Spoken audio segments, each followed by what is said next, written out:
नमस्कार दोस्तों, मैं रीना भारती। आप सब कैसे हैं? आशा करती हूँ आप सब भी फूलों की तरह मुस्कुराते होंगे अपने जीवन में।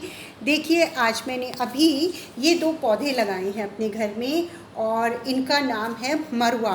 तो मैं आपसे भी ये कहना चाहती हूँ कि आप भी मरुए को ज़रूर लगाएं अपने घर में। ये वन तुलसी भी इसे कहते हैं कुछ लोग, और कुछ जो है इसे जो है दोना भी कहते हैं इस पौधे को। और ये अक्सर जो है ना, आपने इसको पार्क में लगा देखा होगा, पार्कों में इस पौधे को देखा होगा। तो ये पौधा लोग घर में कम लगाते हैं, लेकिन ये आपको मैं बताऊं, आयुर्वेदीय दृष्टि से एक औषधियों का जो खजाना होता है वो इस पौधे में भरा हुआ होता है, इस छोटे से पौधे में। और ये एक झाड़ की तरह बन जाता है, बुशी प्लांट होता है। ये 2 या 3 फुट तक भी चला जाता है, लेकिन अगर आप इसे गमले में लगाते हैं तो भी ये बेहद खूबसूरत जो है उसमें लगता है। और जब आप इसके पास में से भी निकल के जाएंगे ना, तब भी आपको बहुत इसकी अच्छी भीनी भीनी सुगंध आती है। इस पौधे को जो आने वाला समय है बरसात, जब उसमें घर में बहुत आपके जो है मच्छर आ जाते हैं, तब ये अगर आपके घर में पौधा होगा तो मच्छर बिल्कुल भी नहीं आएंगे, क्योंकि मच्छरों को इस पौधे की गंध जो है वो बिल्कुल पसंद नहीं होती। जी हाँ, इसीलिए इसे मच्छर भगाने वाला पौधा भी कहते हैं। और दूसरा, ये एयर प्योरीफाइड प्लांट होता है। इससे घर का वातावरण शुद्ध रहता है, हमेशा एक भीनी भीनी गंध जो है वो आती रहती है। इसकी पत्तियां जो हैं वो तुलसी की पत्तियों की तरह होती है, पर लेकिन थोड़ी सी नुकीली होती है, चमकीली होती है और ये पतली होती हैं। इसी प्रकार से आप इसको 2 उसमें देखा जाता है, एक सफ़ेद रंग का मरुआ होता है और एक जो होता है वो काले रंग का मरुआ होता है। जो सफ़ेद रंग का मरुआ होता है उसकी इतनी मेडिसिन जो है मेडिसिनल इतनी वैल्यू नहीं होती जितनी कि सफ़ेद मरुए की होती है।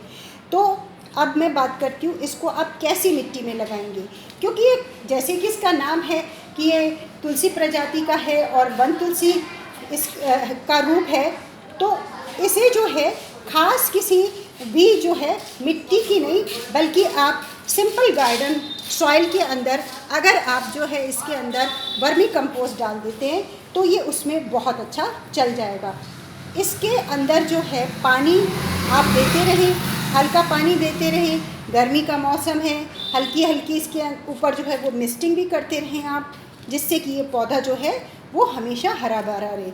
और दिखने में तो ये इतना खूबसूरत लगता है, गर्मियों के अंदर ये विशेष रूप से बहुत प्रसन्न रहता है और बरसात में ये खूब फलता फूलता है। अब बात करते हैं इसे लगाया कैसे जा सकता है। लगाने के लिए जिस प्रकार तुलसी की आपकी मंजरी आती है, उसी प्रकार इस फूल में भी नीचे जो है आप मंजरी बनते हुए देखेंगे। बस उनको आप तोड़ के रख लीजिए और बरसात के मौसम में गमले में उनको डाल दीजिए, तो उसमें से पौधे निकल जाएंगे।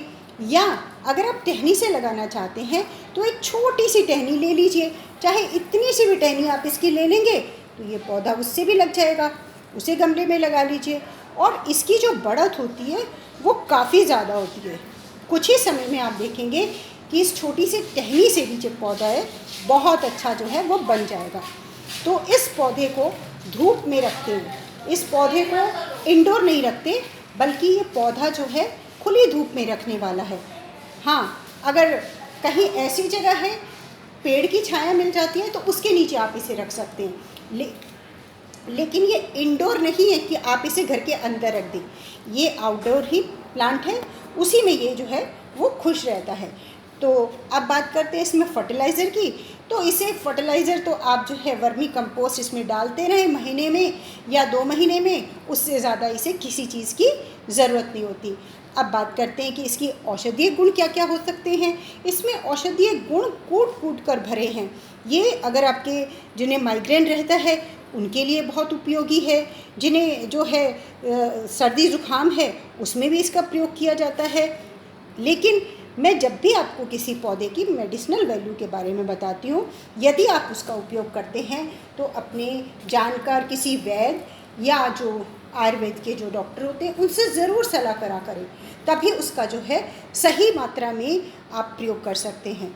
लेकिन ये पौधा दिखने में सुंदर है और अपनी खुशबू के लिए जाना जाता है, बेहद सुंदर दिखता है, लगा हुआ भी, और फूलों से तो ये पूरा लद ही जाता है।